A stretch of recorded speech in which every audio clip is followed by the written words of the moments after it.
In the land of the tyrant, where the sun never sets, we march to the beat of oppression's drums. To tip of his face.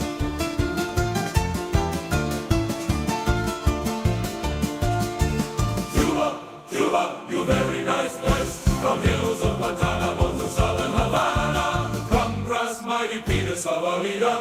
From junction with the testes to tip of his face. Welcome everybody, welcome to my little tiny show. But let's watch Bernie Sanders. He's on his anti-oligarch tour, y'all. He just got on stage right now. Just got on stage.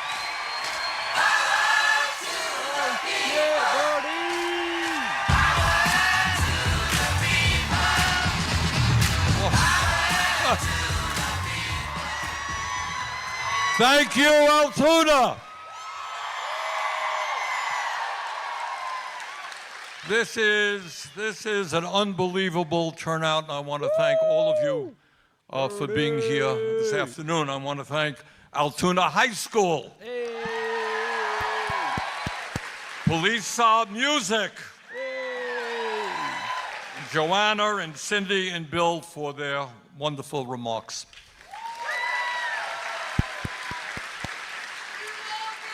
I love Bernie, dude. Love you too.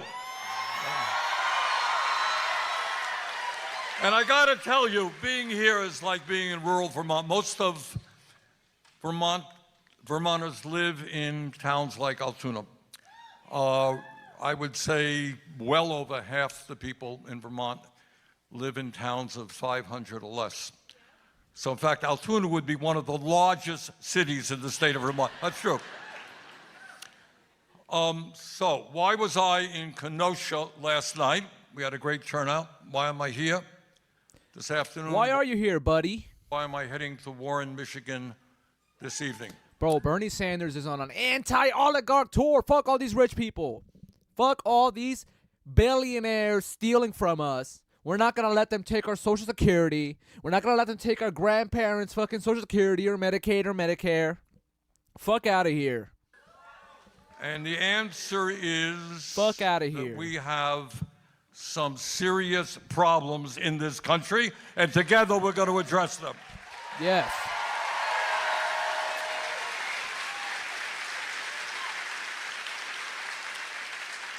And given what is going on in Washington right now, how we respond to this moment, and things are going on literally every day. Pick up the paper, something new is happening. How we respond together to this moment will impact not only our lives, but our kids' lives and the future of this planet. So what we are doing right now is making it clear here in Altoona and all over this country that the American people, and I believe this, even whether you're conservative, you're progressive, you're moderate, you're independent, Republican, Democrat, you know what? The American people do not want a handful of billionaires to be running our government.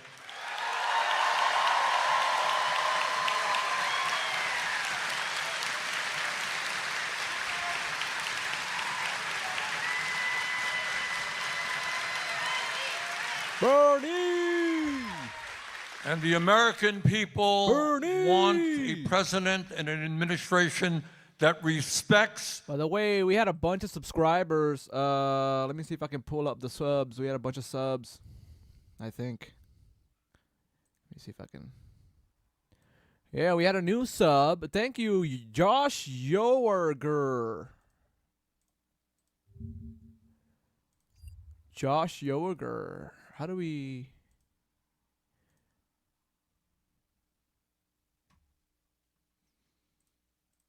The Constitution. Let me figure out how to play it.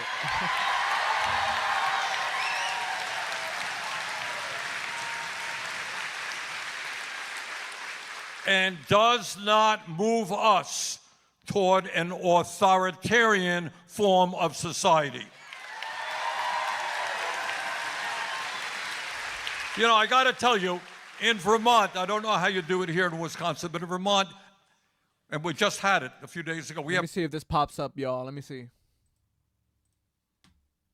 I want to have fun, classic Rick and Morty adventures like in the old days. Then we'll get along fine, Fascist Morty. For starters, I just need to get to Forbodulon You Prime. will go where I want you to go! Thank you so much, Josh Joerger, for joining the anti-Nazi Morty party. We are anti-Nazi Mortys. We will fucking kill all these Nazi Mortys.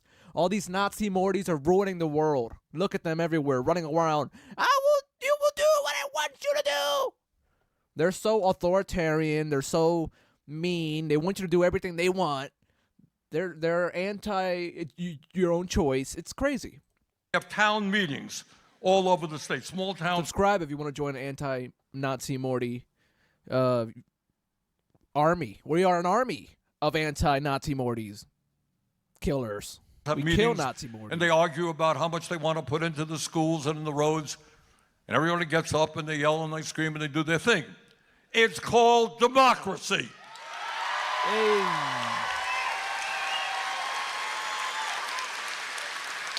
And you know what? I don't know how many of you remember this. Winston Churchill said, he said, democracy is the worst form of government except for all others. So we prefer the arguing and the yelling and the debating rather than have a handful of people telling us how to live our lives. Exactly.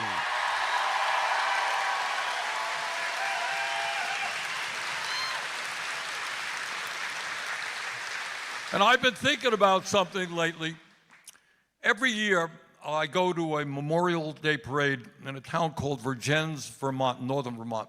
It's a lovely parade, a lot of people out. And at the end of the parade, a couple of hundred people come to the town green, and the organizers, people give speeches, I give a speech, and they always bring a kid from the high school up. And they have that kid read the Gettysburg Address that Lincoln gave in 1863. Hey. And Revolution time. that seems so relevant today. In 1863, a few days after the terrible Battle of Gettysburg, where thousands, tens of thousands of people had died fighting to end the horror of slavery. And Lincoln goes there a few days later, and he looks out on the battlefield. And this is what he said. And some of you, I'm sure many of you are familiar with this. He said that we here highly resolve that these dead, those people who had died in Shall not go in vain. shall not have died in vain. Hell That no. this nation under God shall have a new birth of freedom. Yes. And then he said, and that government of the people, by the people, and for the people, shall not perish from the earth.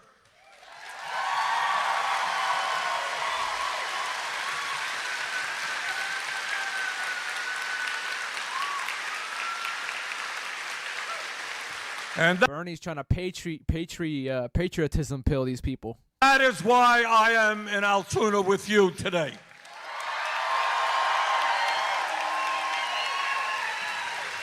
And let me tell you what we're up against, and I want to be very honest with you. I want you to think back some 6 weeks or so ago when Trump was inaugurated as president. Boo. And I was there. I was kind of right up front where you are. They pushed me. I don't know why I ended up front, but I was there. It's not exactly the front row seat that I wanted, but there I was.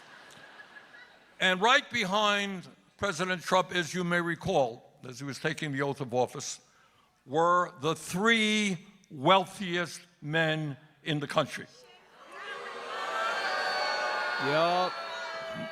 Mr. Musk, Mr. Bezos, and Mr. Zuckerberg. But that's not enough.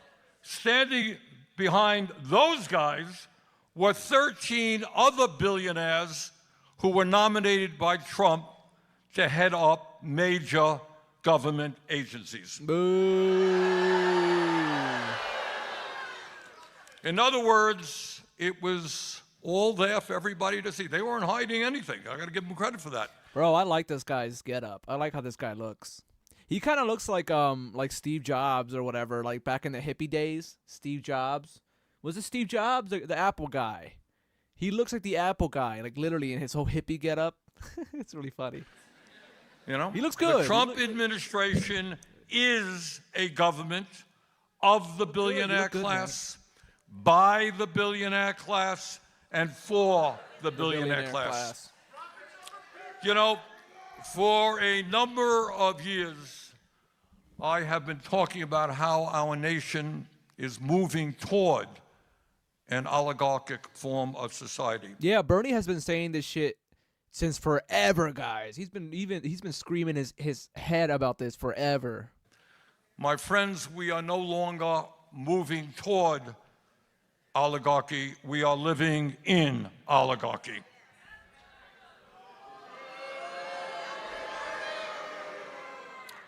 And as we assemble here today, we are going to make it very clear that oligarchy is not what this country is about. Let's go.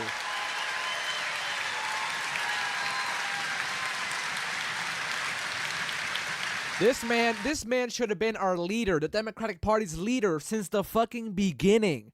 But the corporate Democrats have been pushing him aside, cheating election, supporting the other fucking corporate Dem against Bernie. It's like, come on, dude. They're just pushing off the inevitable. I want to mention something, and I honestly don't understand it. We have people like Musk and others, people who have more wealth. They can fulfill all their family needs for 100 generations. Yeah. I mean, billions and billions of dollars. Yup. And yet, despite all of their wealth, they want more and more and more. And I honestly don't understand. Everybody here wants to be comfortable. Everybody here wants to make money. We all want to retire with dignity, want to take care of our kids. That's kind of natural. But what these guys have is a very serious problem. You know, we have in Vermont, and I'm sure in Wisconsin, serious addiction problems, correct? I mean, it is horrible. I mean, in Vermont, we're really dealing with a lot of drug addiction, with overdoses. It's a national problem. We have people who have serious alcohol problems. People have food problems, tobacco problems. A lot of people have addictions. But I will tell you what the most serious addiction is. It is the addiction of greed of this billionaire class. For real. Well, I told a coworker this. I was talking to a coworker. Dude, these guys are like, these billionaires, these multi-billionaires, they're like hoarders. You know the show Hoarders, where they hoard junk and shit? These guys are like hoarders, but with money. They just hoard this fucking money and sit on it forever and hoard more and more and more and more tax cuts. Oh, send this money to the Bermuda overseas banks. Store it over here, store it over there. They just hoard fucking money. It's like, dude, how is any society supposed to function when you hoard all the fucking money that we're supposed to use for our healthcare, investing in our cities, our technologies, our environment? You're taking all the money.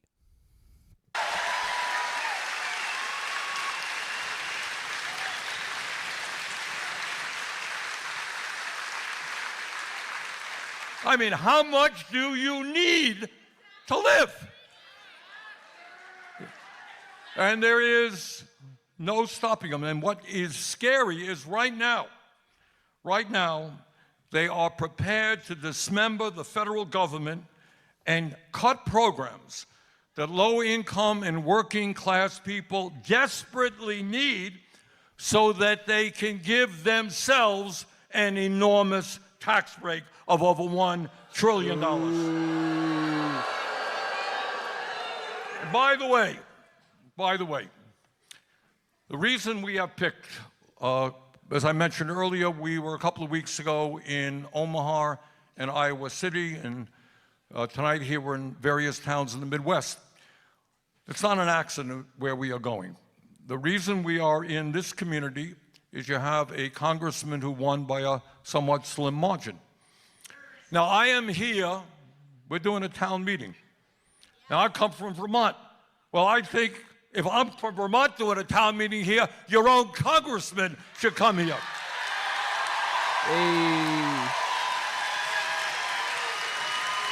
Hey, let's go.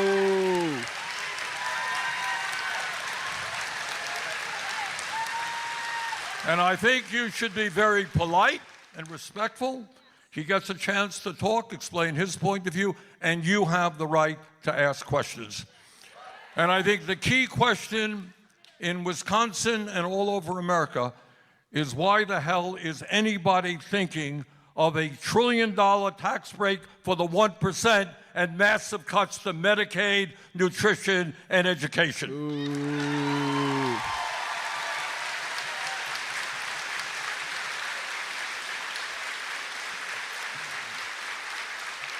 And here's the point, again, why I am here.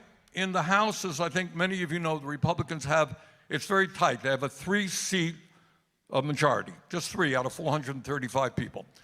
If two Republicans, members of the House, go to their leader and say, you know what, I got a lot of constituents who are on Medicaid. I got a lot of kids who need nutrition programs. And you know what? I am not going to vote to cut Medicaid to give tax breaks to billionaires. If two Republican congressmen say that, we have defeated their proposal. That's what we've got to do.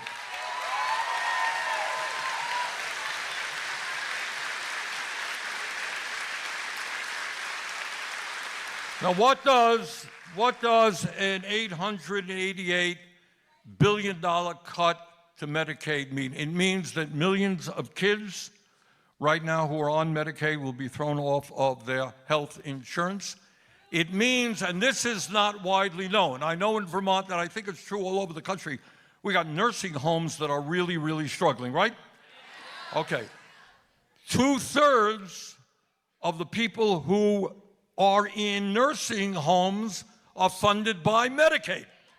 So if you make massive cuts to Medicaid, your mom, your dad may not be able to stay in a nursing home or get the quality of care they need in that nursing home. I have worked very hard over the years to expand community health centers throughout Vermont. Because I have the radical idea that when people get sick, they should be able to walk into a doctor's office. Let's go. And today, some 32 million Americans utilize community health centers. That's primary health care. Dental care is a big deal, right? Mental health, lower cost prescription drugs. 40% of the funding for community health centers comes from Medicaid. You cut Medicaid, significantly harder for people to get primary health care in America. But what else are they going after? It's not just Medicaid, it is also Social Security. Yep. At a time when millions of seniors are struggling to heat their homes, and we know what cold weather is about, right? Or to buy prescription drugs, Musk and his cohorts plan to fire over half the workers at the Social Security Administration. Now, what does that mean in real terms? It means right now, the Social Security Administration is significantly understaffed.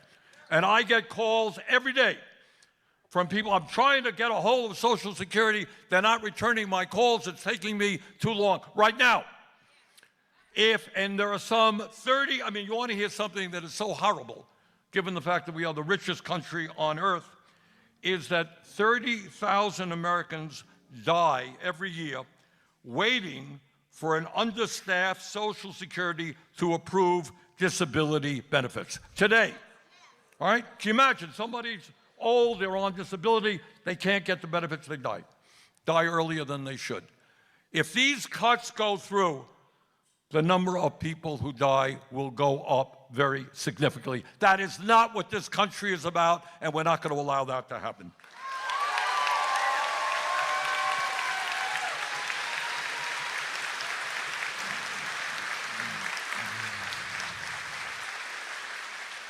But it is not just Medicaid that they want to cut or Social Security. They're going after the Veterans Administration. Ooh. Do we have any veterans or veteran families in the room right now? Well, thank you.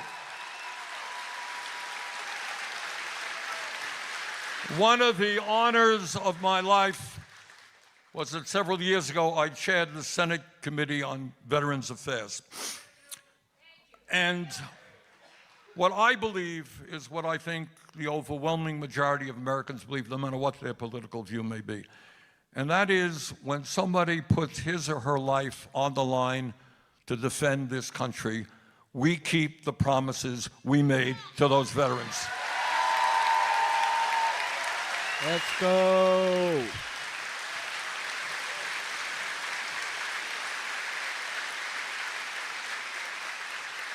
But Musk and Trump recently announced there was a proposal out there that they want to fire, or they have a planned reduction of 83,000 employees at the Veterans Administration. So what that means is to the veterans, and in Vermont we have a really, really good VA hospital. Veterans appreciate it, and I'm sure that's true all over the country. What it means is that the quality of health care that veterans get will deteriorate.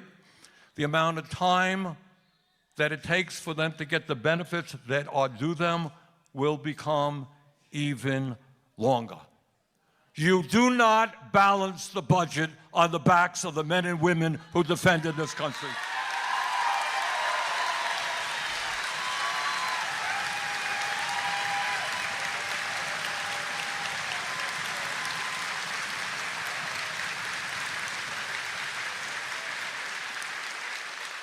The Veterans of Foreign Wars, that is the second largest veterans organization in the country, they said yesterday, and I quote, "We now call upon VA to reconsider its planned reduction of 83,000 employees." They are right.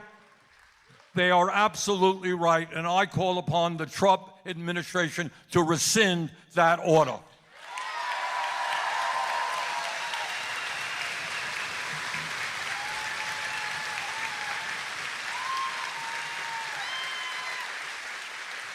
Musk and Trump want to dismantle the Department of Education. Boo.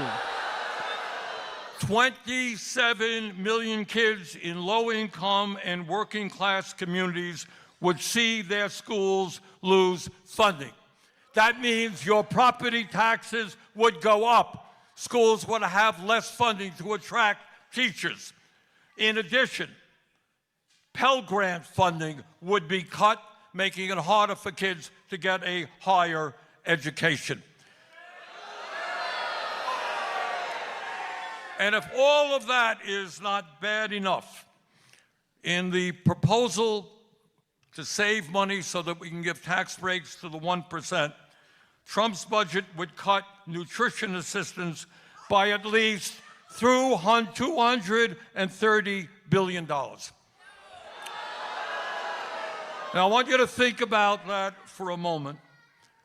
Think about the fact that in the richest country on earth, we have children who are hungry. That's a disgrace unto itself. For real. But think for a moment about the vulgarity of the richest people in the world trying to get more tax breaks and in the process cutting nutrition programs for hungry children.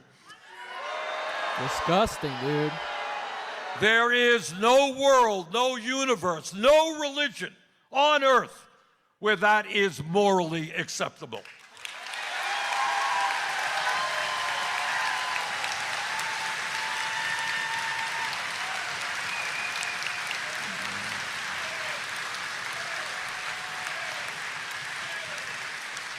So what's going on right now, they are trying to dismember the federal government, and they lie a lot about what government does and does not do. But in the process, hundreds of thousands of federal employees may lose their jobs. And I want to say something, and I want you to think about this for a moment. Now, people may say, well, that's really a bad thing. I worry about somebody losing their job. How are they going to get by? How are they going to get health care, retirement, all that stuff? And we all feel for those men and women. But I also want to tell you that even if you're not in the federal government, pay close attention to what they are doing and how they are doing it. All of you know that there is going to be a technological revolution taking place right now, and that is artificial intelligence and robotics. So you're going to have computers and robots replacing human labor, okay? Now, I happen to believe that if technology can make us more productive, that is a good thing. But the benefits must go to the workers, not just those who own the technology.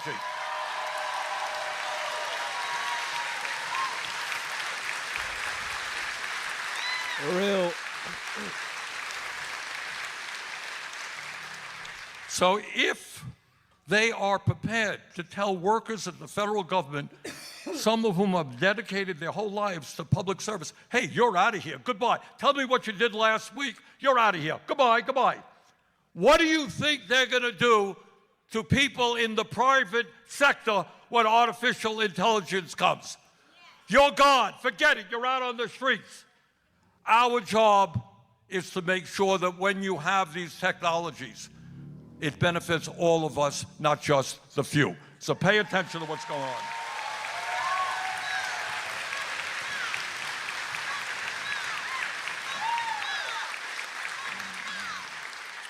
Now, I was, the other day, on Tuesday, at Trump's State of the Union. It's my job, I went. And what was very interesting, and it's important to pay attention to this, Trump spoke for 100 minutes. I think it was the longest State of the Union ever.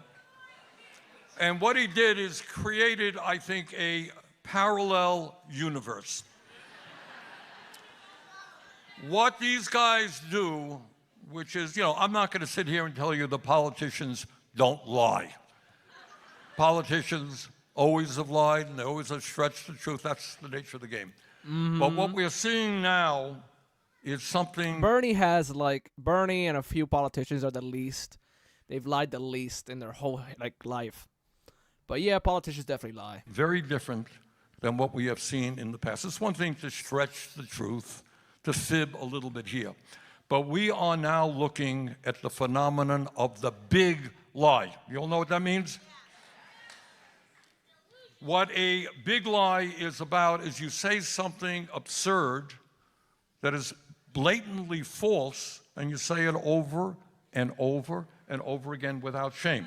Just to give you a few examples, just a few. Trump claimed that the 2020 election was stolen from him and that he won by a landslide. Bullshit. That's a lie. And it's a lie, think about what that lie means. It's to cast doubts on the way we do elections in America. Why do I want to bother to vote? Why do I want to participate in democracy if somebody's going to steal the election? That's what that's about. Trump has claimed that the January 6th insurrection, where people were trying to deny Biden from becoming president, he claimed that that insurrection was a day of love. A lie. And then this great lover of law and order pardoned all these people who injured over 100 police officers on Capitol Hill. Trump has claimed again, trying to destroy faith in the democratic process. He has claimed that millions of undocumented people vote in American elections. A lie. Bullshit. He has claimed that climate change is a hoax originating in China. And then more recently, he has claimed that Ukraine started the horrific war with Russia. But it was not just Trump. A couple of months ago, and I had worked very hard. I was chairman of a committee called the Health, Education, Labor Committee. And we worked really hard on some public health programs which would have expanded funding for community health centers, would have lowered the cost of prescription drugs as part of a bigger bill called the Continuing Resolution. Democrats, Republicans worked really hard for months. Literally, the day when Congress and the House was going to vote on this, Musk started putting out emails on his Twitter platform, and he said, members of Congress, don't vote for this legislation. It's terrible. It will give members of Congress a 40% increase in their salaries. 40%. Bullshit. Total lie. It was a 3.4% increase. And as a result of what Musk did, that important legislation was defeated. Bro, Elon Musk does this with everything. He did this in California with the Hyperloop. California wanted to build high-speed rail, and Elon Musk killed that idea by saying, no, we don't need that. What we could do instead is the Hyperloop, and it's basically a tunnel with suction, and it would suck a stupid fucking dildo from one end of the tube to another. It didn't work, though. It didn't work. He failed. He kills all these projects by proposing dumb bullshit and saying dumb lies. He is annoying. And just last week at his speech, the president repeated the claim that Musk started, that you all heard, zillions of dead people between the ages of 100 and 500 are collecting Social Security checks. Total. Bullshit. And what is the reason for doing that? You tell me. Why do you do that? Hold on, raise your hand. Somebody raise their hand. Yeah, why? Good, exactly. Young man here said, put down in Social Security. Look, if you're standing out there and somebody says, well, the whole system is broken, people are 200 years old collecting Social Security, massive fraud, people say, Jesus, do we really want to keep the system? That is the purpose. So let's be clear. Well over 99% of Social Security checks are going out to people who earned those checks.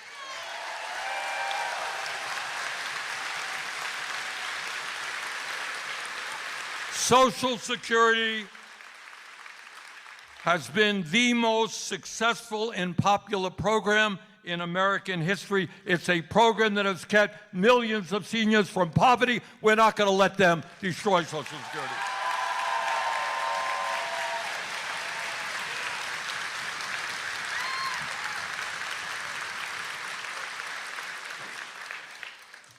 What these guys are trying to do when they lie and lie and lie, they create a situation in which instead of having serious and honest discussion, people have different points of view.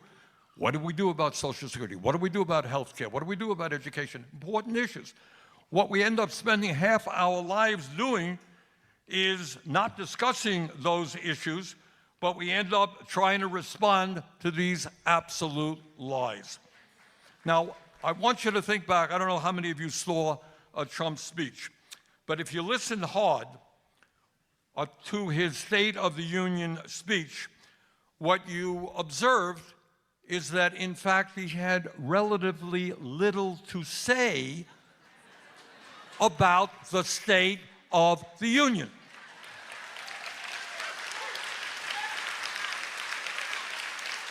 Almost nothing. You know, when you talk about the State of the Union, what it is, okay, what is going on? What's going on in the country? You know, what are the needs of the people? What kind of pain are we seeing? How do we respond? That's what you do. People can disagree, but that's what you do.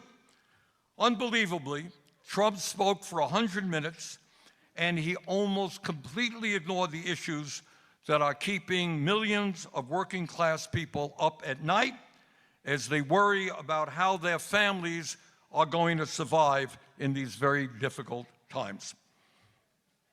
Now, let us, this afternoon, do something really radical. You ready? Let us actually do what Trump did not do, and that is take a look at what is going on in our country, especially for working families. Let's start off with the sad reality that in the richest country in the history of the world, today 60% of Americans are living paycheck to paycheck. You all know what living paycheck to paycheck is about? I grew up in a family that lived paycheck to paycheck. And the environment that I grew up in, the life that I had, has shaped who I am as a person and, in fact, my political views. It means, you know what? I'm going to tell you what living paycheck to paycheck, but you know it better than I do. Raise your hand. What is it like living paycheck to paycheck? Who wants to? All right, hold on, one at a time. I can't. Yes. Well, terrible, all right? Yes. Terrible. Hunger. All right, let me get some hands back there. Be loud. We got a hand there. Okay, ma'am. Stressful. Stay on that issue, sir. You're not sure if you're going to be able to keep the heat on. Yes, ma'am. Trying to find a way to plan a meal for until your next paycheck comes. Ma'am?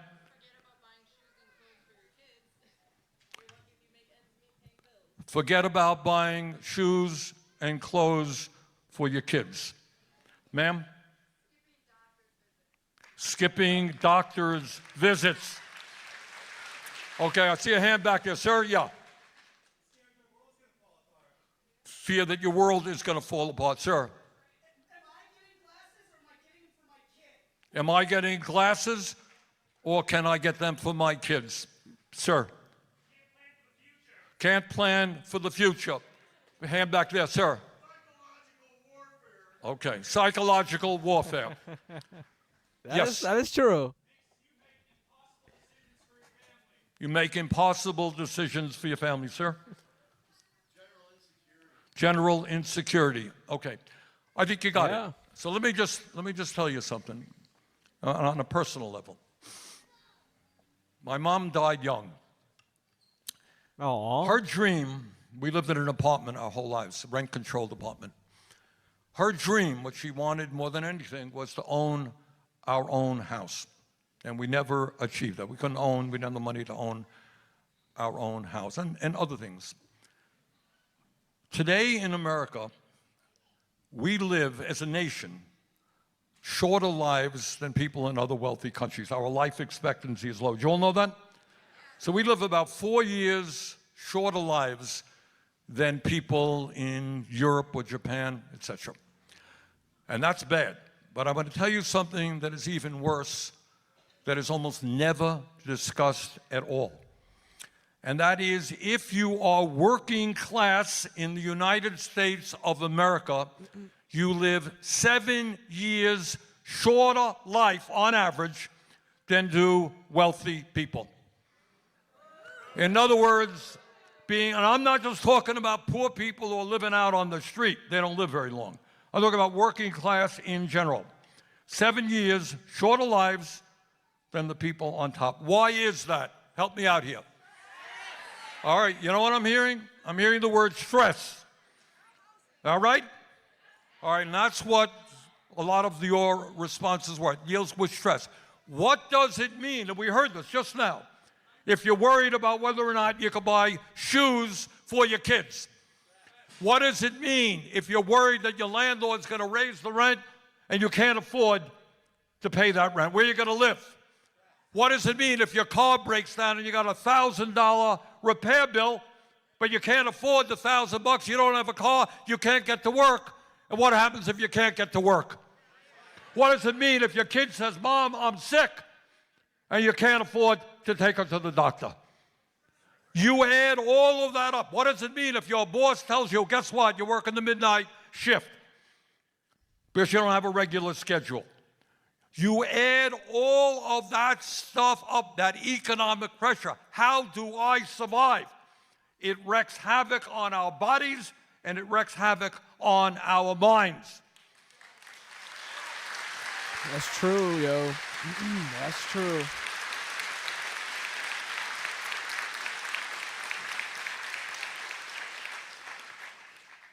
If we were a poor country, I would come before you and give you a very different speech. I'd say, hey, look, I'm sorry, we're poor. We can't afford decent education, can't afford decent health care, can't afford to protect the environment. I want you never to forget, we are the richest country in the history of the world. There is no excuse for people dying young because of that stress.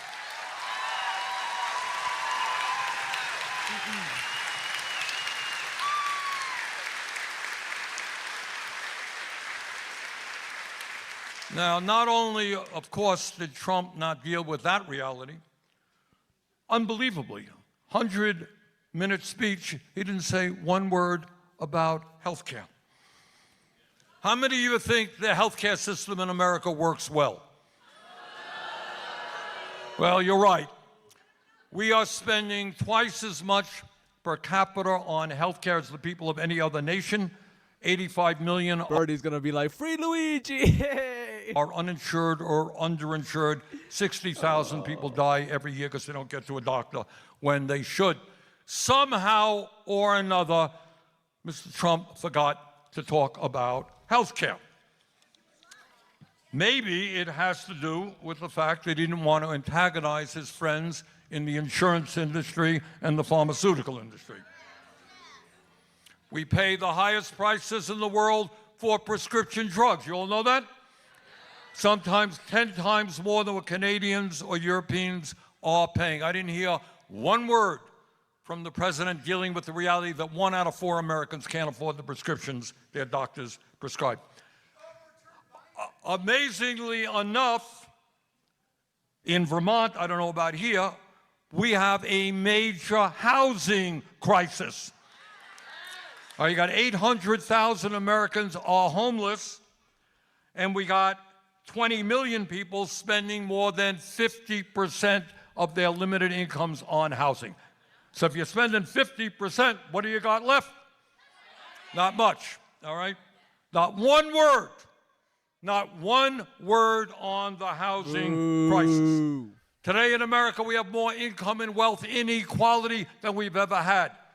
Not one word from the president on that.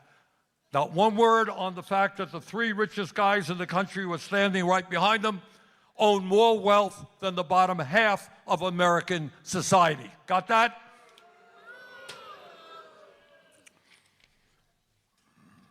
And needless to say, the president had nothing to say about the existential threat of climate change other than drill, baby, drill, which will make a dangerous situation even worse.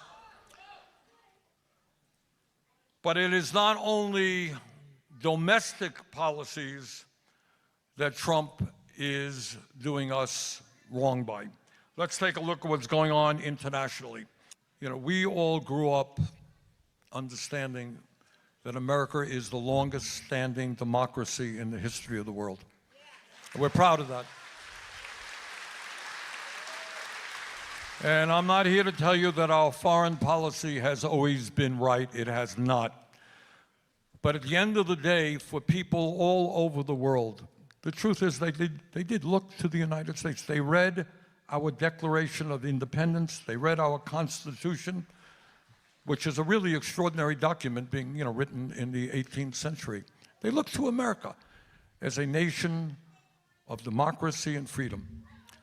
And for the first time in the history of our country, we have a president who is allying himself with a ruthless dictator in Russia. Ooh. And not only that, and this is an issue I have paid a lot of attention to, maybe differences of opinion here, but I have very strongly opposed the U.S. giving military aid to the Netanyahu government in Israel. Let's go, bro. This is the real Democratic Party. Fuck Israel.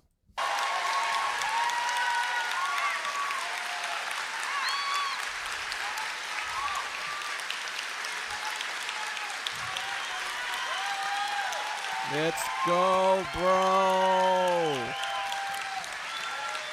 Trump wants to continue the very dumb policies that Biden had and provide more money for Netanyahu, I'm going to do whatever I can with other members of the Senate to stop more arms sales going to Israel.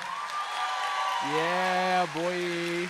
And also, you know, when you think about who we are as a people, and we are proud of our democratic heritage, we're proud of our generosity, who we are as a people. If you can believe it, Trump is now telling the 2.2 million people who are in Gaza who have suffered horribly, 45,000 dead, most. We're gonna make the Riviera of the West in Gaza a casino. Mostly women and kids, whole infrastructure wiped out, over 100,000 wounded. And you know what he's telling them now? You have to leave your homeland because we want to build a playground, a Riviera for the rich. The Riviera. That is almost unspeakable. Now, let me just say that it is not good enough for us to be on the defense fighting Trump and Musk every step of the way. We got to do that, but we have to do something more, and that is get on the offense. And by that, what do I mean by that? The truth of the matter is, you may not see it on TV or read it in the papers, but the truth of the matter is, and we polled on this a dozen times, the American people want fundamental changes in the way government does business. They want a government that works for them, not the billionaire class. Yup.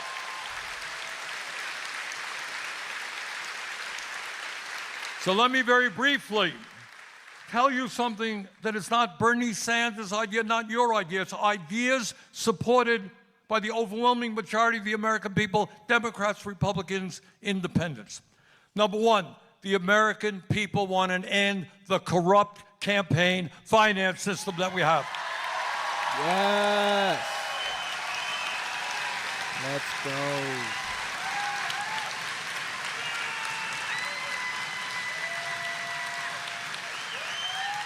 Does anybody in America believe that it is appropriate for somebody like Musk to contribute $270 million Hell no. to Trump's campaign, and then you get rewarded by becoming the most important man in government? But I got to tell you, it is not just Musk and Republicans, it is Democratic billionaires as well. Fuck yeah. We are not going to make progress on the issues facing working families unless we have campaign finance reform, unless we get rid of this disastrous Supreme Court decision on Citizens United.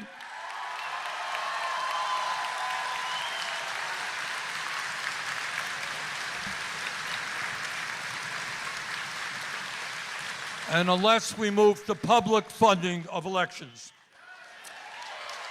You know what else the American people think? They don't think we should be giving tax breaks to billionaires. Yep. Fuck that.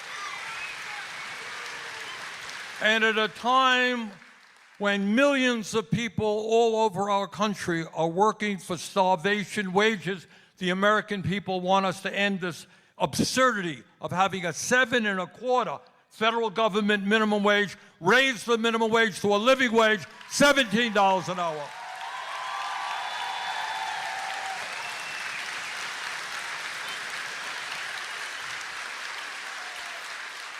Do we have any union members here? Okay. All over this country, workers increasingly understand that if they're going to get decent wages, decent benefits, decent working conditions, they've got to join a union. Unionize. And millions of people want to join unions, but they're running against corporate opposition. If you want to join a union, you're going to get fired. You're going to be taken into a back room, be lectured about how terrible unions are. You're going to be threatened. Vote for a union. We're taking this plant to China. All of that stuff is illegal, but they get away with it. That is why we got to pass legislation I just introduced, the PRO Act, making it, punishing those corporations who act illegally when workers are trying to form unions.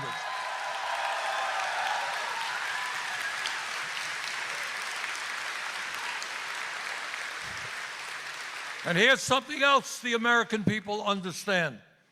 Right now, 22% of seniors are living on $15,000 a year or less. Can you believe that? 50% of seniors are living on $30,000 or less. No, we're not going to cut Social Security. We're going to expand Social Security benefits. Yeah, boy, expand that shit.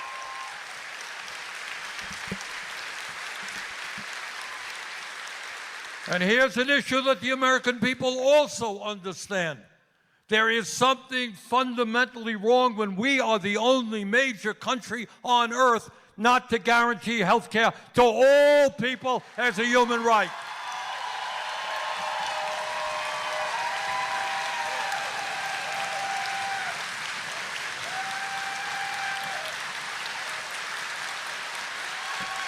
General Socialist in costume.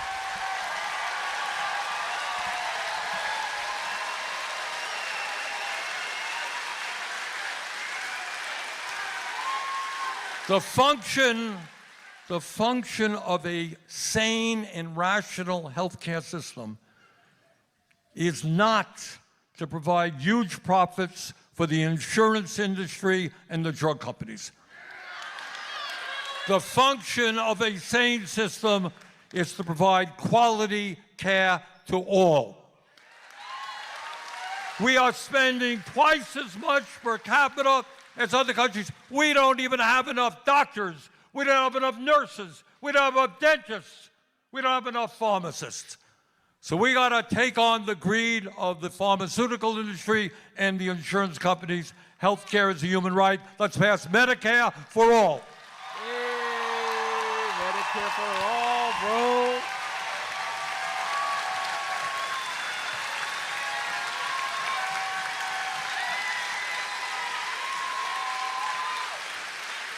In the United States of America, we can solve the housing crisis by building at least 4 million units of low-income and affordable housing. Let's put people to work, union jobs, let's do it. Let's go. And I want you to think about another insanity. We're living in a competitive global economy. We need the best educated workforce in the world, and yet kids, young people, families are going deeply, deeply into debt. For what? So their kids can get a decent education. We should be doing what other countries do, make public colleges, universities, trade schools tuition-free. Yup. And it's not just the college degree. We need plumbers, we need electricians, we need carpenters. Yup. We need apprentice programs which give those kids that education without worrying about the cost.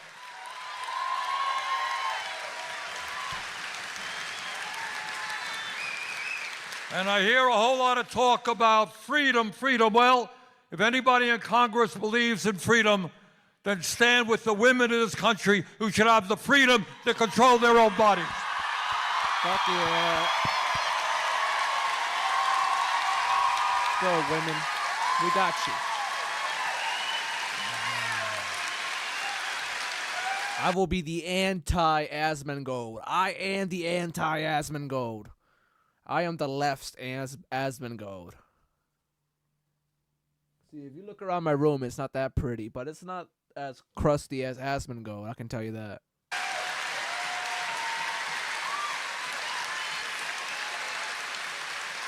Look, I know, let me conclude, and you've been very patient, and I appreciate that. I've gone on longer than I thought. But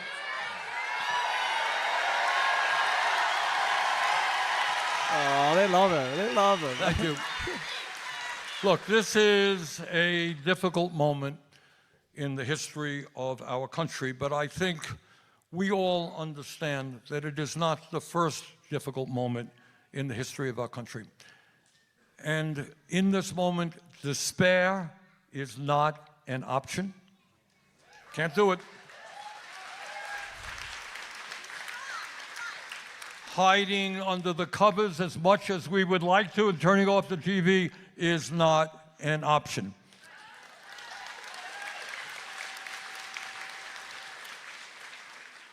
All of you know that real change only occurs not from the top on down, but from the bottom on up.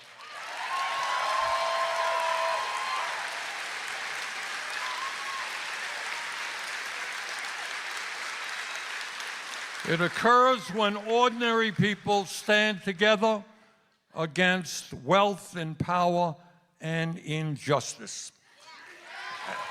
And I want you all to remember, in these difficult times, remember that when this country was founded, think about it, back in the 1770s, you got these colonial guys, and they had to take on the entire British Empire.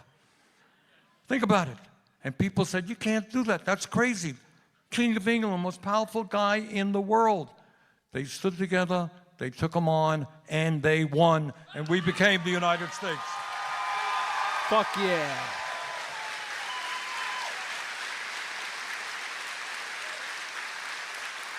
Think about the 1830s, 1840s, the abolitionist movement, when people, many parts of the country said slavery is immoral. It's horrific. We cannot allow it to continue. They had to take on enormously powerful forces, and we fought a terrible civil war. But slavery was abolished. Yup.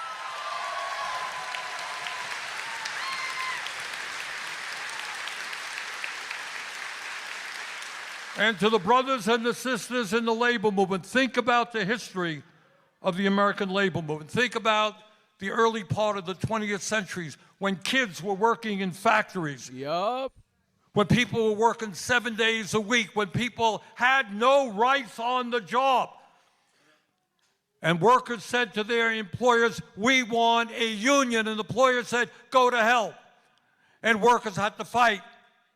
And they got beaten up, and sometimes they got killed. I was just reading today, back in the 1936, you know how the UAW was formed? They did a sit-in. They took over the General Motors factories in Flint, Michigan. They stood up and they fought. And the result of that is we have a union movement that helped create the middle class of this country. And think about the struggles of Dr. King and the civil rights movement. Think about the women's movement. Women fought and died and went to jail to get women the right to vote in the 1920s, and the environmental movement and the gay movement. So I understand, and you understand, that the oligarchs are enormously powerful. They control our economy. They control much of the media. They have enormous influence over our politics and our political system.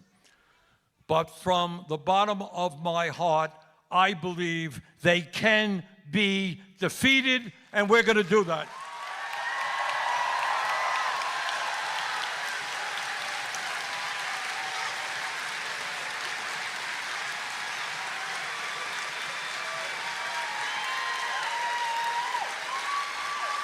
Now, Fuck yeah. their strategy is not complicated. They understand that when we stand together, we win. When they divide us up, they win. And their goal is to divide us up by the color of our skin, where we were born, our sexual orientation, our religion. Yup. And we're not going to let them do that. Hell no. We're not going to let them divide us. Because when they divide us, we lose. So when we stand together, not only are we going to defeat the oligarchs, in my humble opinion, we can create a government that works for all of us, not just the few. Let's go forward together. Let's do it. Thank you.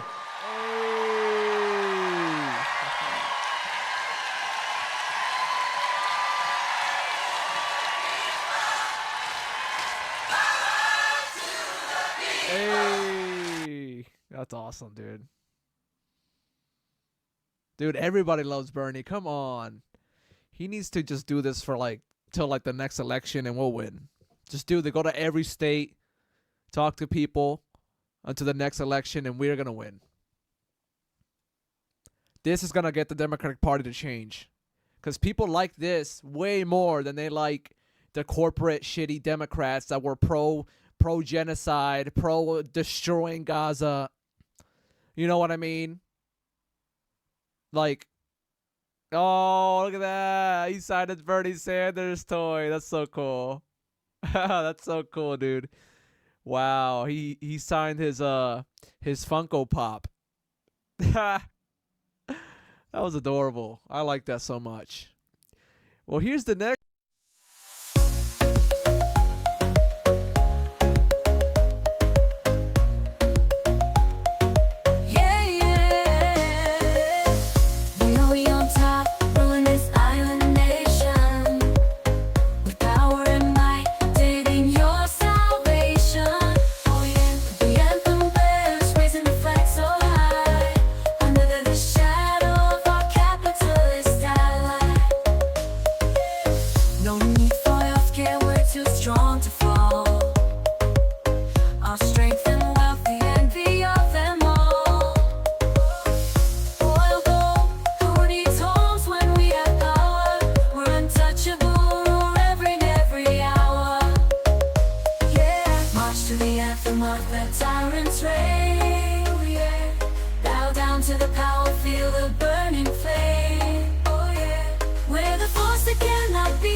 In the land of the tyrant, where the sun never sets, we march to the beat of oppression's drums.